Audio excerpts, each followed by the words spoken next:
Hey everyone. A quick yes, no answer to this question to kick everything off. Have you ever had a time where you thought you were managing up beautifully or being super clear with your boss, only for it to completely blow up in your face or result in them doing the exact opposite? Yes or no? Just put in the chat. Yeah. A capital letters yes there from Vic. It's all right. This is a safe space, people. Yeah. Okay. Yes, it's fun when that happens. Uh, okay, let's kick it off. So thanks ever so much for coming to today's masterclass. My name's Dave Wilkins, founder of SDR Leaders of EMEA. Today's session with Nathalie is going to be about mastering the art of managing up, how SDR leaders and their teams can align with key stakeholders. Um, Nat is a very experienced SDR manager and leader who is going to share with you all today some of the things that happen and could potentially avoid. One thing before we continue, however, if you have questions that you want to ask, feel free to put them into the chat. I'll be the one there just checking through the questions. But if you have a question that is more you want to be anonymous, send me it as a private message, and I promise I won't say your name if you do send that out. So, with that all being said, now I'll send it over to you. Perfect. Thank you very much. Well, nice to meet you, everyone. I'm Natalie, as Dave said. I've been in the SDR world for quite a few years now, and I've been a leader for probably about 6 or 7 years now, something like that. And yeah, it's definitely been an interesting time. So I'll share my screen to um, talk through what I want to chat to you guys about today. So looking at managing up is definitely a skill that I think is a very, very important one. Way more than knowing your sales methodologies and tooling and all of those kinds of things, I think, put together. Because it helps with a lot of areas around conflict resolution and all of those kinds of things. And it absolutely is also a skill that I think is incredibly important to teach your SDRs as well. So I definitely want to spend some time on doing that with you guys today as well, and how I've done that with some of my reps in the past. The very first part of that is for you as an SDR manager, how to be speaking to your stakeholders. It is incredibly important that you understand what are the things that keep them up at night and what are the things that their boss has a go at them for. And really speak around those kinds of results and metrics as well. Especially if you're in your weekly sync ups, whether that's on a one-to-one level with a sales leader, for instance, or with your marketing leaders, or it's a wider leadership meeting. Um, Talking about things like, oh, we've done all of these call stats and these are our conversion rates of our emails, etc. For you, it's a very interesting stat, but other people will instantly stop listening because they don't know necessarily what good looks like. And even if you were to tell them what good looks like, it's really far removed from what the actual outcome is that they care about. So being able to understand how to speak to people about the things that they do genuinely care about is incredibly important around those kinds of areas. And then the level of detail that would come after that is quite person specific. I've had sales leaders and marketing leaders that do want an incredibly deep level of detail with some of the stuff that you've been doing. And hey, how exactly did you get to those results? And can we replicate these? And if so, how do we do that exactly? Whereas others are a lot more, hey, fantastic. If you're getting those things and you know what you're doing, excellent, go for it. Don't be afraid to ask someone if you're new to the relationship, how it is that they prefer to work with you and those kinds of things. So if they don't want the detail, cool, don't give them the detail. Only talk about the things that eventually matter to them. And for a lot of people, especially on the sales side of things, is very simple. It's pipeline. If you're not talking about pipeline, they don't care. Because I think we've all also been in situations probably where you've been speaking to marketing, and marketing are saying, we've been doing fantastic. We've absolutely smashed our MQL numbers out the water. Yet you're sat there really far behind on your meeting numbers. No one's having any conversations, and you're thinking, something's going wrong here. The exact same thing happens if you're speaking about all of the meetings that your team is booking, but your sales team has got an empty pipeline and nothing is closing. So, really understanding how to talk around the actual metrics that matter is incredibly important. And for that, you need to know what the overall goals are. So you need to understand what is it that sales exactly is looking for, how much new business versus existing, for instance, are they looking for? When it comes to marketing, what are the kinds of results that they want to see from specific types of campaigns that they're putting towards you? Excellent. Know exactly how to then speak to them around those kinds of areas as well, which then in turn will make it so much easier for you to talk around the needs that you might have for your team as well. I think sometimes with the conversations that you have, and especially if you're a bit new to leadership meetings, it can be a bit daunting to ask for what it is that you need. I definitely remember when I first started joining leadership meetings, then you get lovely comments like, "Oh, you're the same age as my daughter," and all of that kind of fun stuff. So really needing to learn how to have conversations with people that are in a different part of the business to you. It can sometimes be very tempting to show, oh no, I definitely know what I'm doing, and show them all the stats. But yeah, really keep it down to what is actually necessary for you to keep moving forward, and to make all of that happen. And that's also where you can then start to have the conversations with your own senior leadership to say, hey, I know that this is what sales is. Goals are and how it is that we need to link into all of this type of information, then this is exactly what I would need from my team. So if you then, for instance, want to request an extra headcount because you've done the calculations and how that fits with what the overall goal is going to be a much easier conversation for you to have rather than, oh, everyone's just really stressed out and I could really do with an extra pair of hands.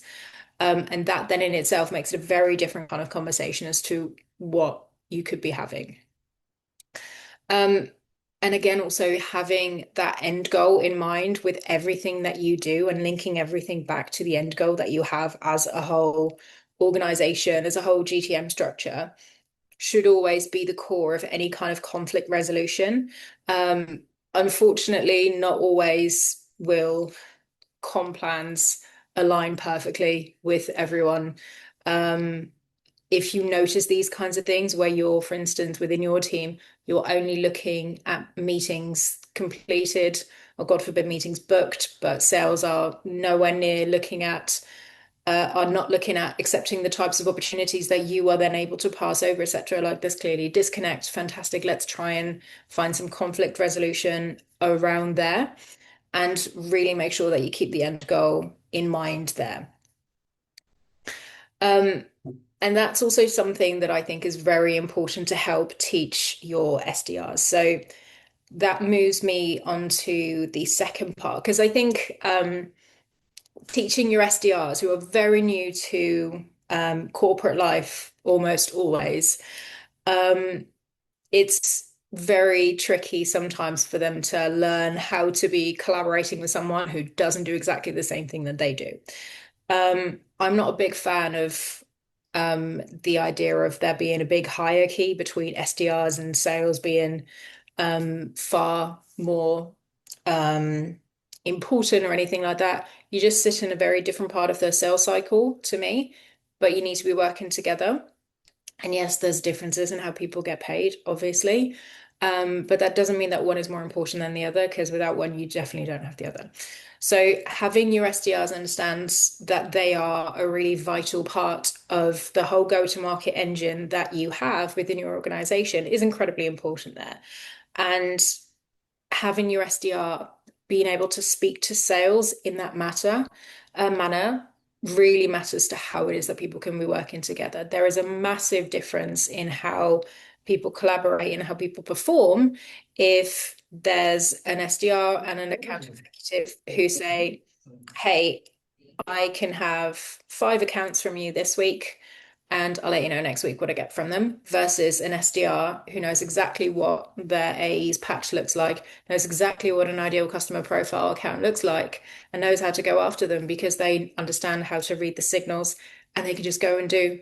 And that level of execution and being able to get on top of those kinds of things is a make or break. And these days, even more so than it was before, where it's just incredibly important to be super hot on the kinds of things that you're doing and really understanding that you can trust the person that you're working with.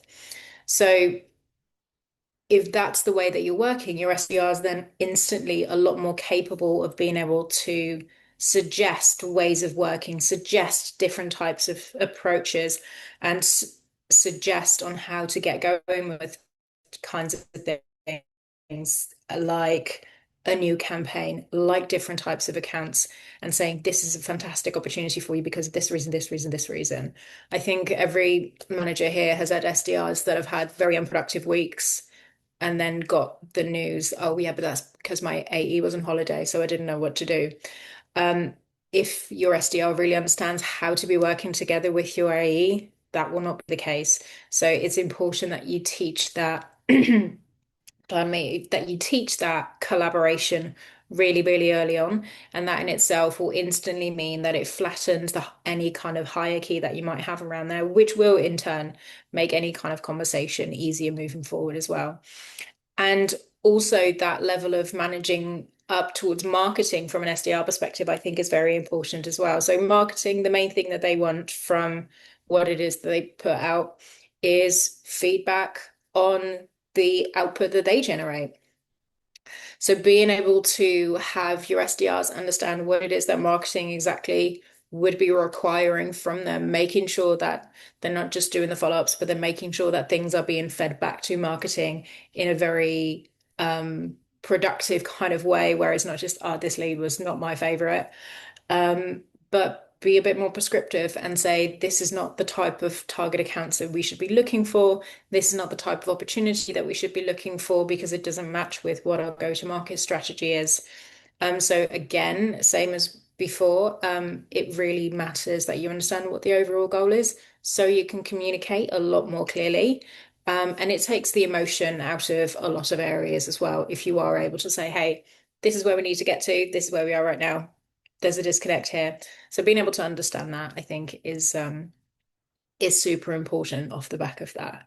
And it's something that I actively coach people on as well. Um, I think one of the main things that I try and tell SDRs and how to see the whole managing up situation is to approach it like prospecting. So if you're thinking about a very persona-based prospecting approach, you have a specific job title within a company who has a specific kind of goal. That is what you speak to them about because that is the thing that they care about. A CFO is not necessarily going to care about all of the cool functionalities that you have, etc. Whereas someone who's a lot lower down in the decision-making tree is not necessarily going to care about how much money it's going to save because they might think it might just make them redundant. So being able to speak to someone at their level is the main trick to how you can effectively manage up and down in my experience. Um, and generally, as soon as that kind of penny drops with SDRs, you really see a difference in how it is that they're working together with their partners, with marketing, with sales, and also how it is that they can then be a lot more proactive and repeatable in the kind of success that they are getting on a daily basis within their work. Um, oh, I've just seen something pop up in the chat. Dave, did we get a question? Uh, yeah, Vic just had a comment. Great approach. When an SDR is prospecting, they can't be defensive. Applying the same logic to communicating and managing up is genius. Thank you. Yeah, no, because I think um one of the things that I've had to learn within leadership meetings and different ways of how to manage up is to try and get the emotion out of it. Definitely try and take your own ego out of it. And don't assume someone understands exactly what it is that you're doing and why you're doing it and what's important to you and what you care about. Um, so you'll have to help people by first meeting them where they are and really speaking their language and getting that buy-in from that perspective. And then saying like, okay, fantastic. And this is exactly how I can help you do exactly what it is that you're trying to do. And that's how you get the best kind of collaboration. If it becomes like, well, I'm not going to do it because you didn't do this for me, then instantly it's going to be a lot harder to work together. I can see you laughing like, yeah, we've all been in those kinds of situations. And I think it's a lot easier to start from the right kind of collaboration. Um, in a fresh relationship because once it's already soured it's quite difficult to turn that around, unfortunately, because then emotion does get into it and then like, well, I don't want to help this person because I don't like them and they were rude to me on the phone and all of that kind of stuff. So yeah, it is just super important to just get that pride out of the way and just think, right, they're not going to understand why I'm necessarily doing the things that I'm doing, so I want to make sure that I'm really speaking their language and that I understand exactly what their goals are, because then we can work together. Otherwise, everyone's just kind of flailing around and it's not necessarily going to be the most productive of collaborations. Um, and I also have definitely seen with the SDRs that don't have this in their skill set don't tend to progress, or if they do progress, don't tend to be successful as soon as they're in their first AE roles. So it's such an important skill. And I think if you're in an AE role, there's a whole different group of people that you need to start engaging quite frequently as well. So having that in your core skill set is just super important. Um, and that brings me on to my third point there. So coaching for promotion, I think, is a very interesting one. So I've had some situations in the past where an SDR comes to you. I think everyone's had this. "Oh, I've been in the role for about 3 or 4 years. I'm definitely ready for a promotion." It's like, okay, cool. Well, what is it that you think you're ready for a promotion? And then the feedback is, "Oh, but I do lots of the admin and stuff for my AE already, so I pretty much know how to do it. I just need to learn how to use the quote system and then I'm done." Um, and then it's like, well, you've been helping your AE do their job for them, which they are obviously loving, but they're not the ones to decide you're going to get a promotion. I, as an SDR leader, am not the one to decide that you're going to get a promotion. It is the sales leader. And even though everyone would logically know that, it seems to be something that a lot of people forget at times. And when you then ask, well, what kind of relationship have you actually got with that sales leader? Do you know what they're like? Do you know what type of personalities they like on their team? What kinds of behaviors they see from you that they might think, oh, and this person on my team. Um, and then it's quite interesting then to see people think, oh, I'm not sure they even know my name, or I'm not sure they have the best impression of me. So from that perspective, to then really get to a point where an SDR can confidently say, I'm actually ready for a promotion because I've been speaking to the sales leader and have been dropping them a message. I've been having some skip level meetings that I've initiated where I wanted to get to know the type of person that the sales leader thinks is a differentiator between a successful and not successful person on their team. What kinds of traits this person has, what kinds of behaviors it is that he or she would like to see from the people in their team, and then what kinds of skills they can be gathering along the way to definitely be more successful in any future potential promotions. And that in itself is such a game changer because everything else can be taught very much. But if your sales leader has only ever seen you as an SDR, just do the admin for your AE that they couldn't be bothered to do. How does that necessarily help an opportunity close?